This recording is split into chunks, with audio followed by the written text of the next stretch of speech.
अथ चन्द्रग्रहणपीडापरिहारकम् अष्टदिक्पालस्तोत्रम्। योऽसौ वज्रधरो देव आदित्यानाम् प्रभुर्मतः सहस्रनयनः शक्रो ग्रहपीडाम् व्यपोहतु। मुखं यः सर्वदेवानाम् सप्तार्चिरमितद्युतिः चन्द्रोपरागसम्भूतामग्निः पीडाम् व्यपोहतु। यः कर्मसाक्षी जगताम् धर्मो महिषवाहनः यमश्चन्द्रोपरागोत्थाम् ग्रहपीडाम् व्यपोहतु। रक्षो गणाधिपः साक्षी नीलाञ्जनसमप्रभः खड्गहस्तो निर्ऋतिश्च ग्रहपीडाम् व्यपोहतु।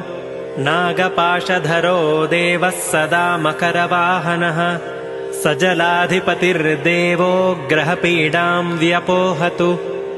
प्राणरूपो हि लोकानाम् साक्षात् कृष्णमृगप्रियः वायुश्चन्द्रोपरागोत्थाम् ग्रहपीडाम् व्यपोहतु।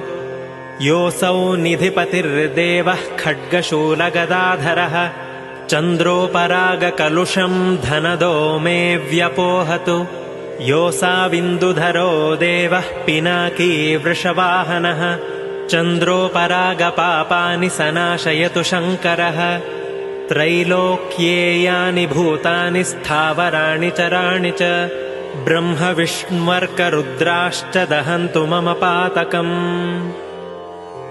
इति चन्द्रग्रहणपीडापरिहारकम् अष्टदिक्पालस्तोत्रम्।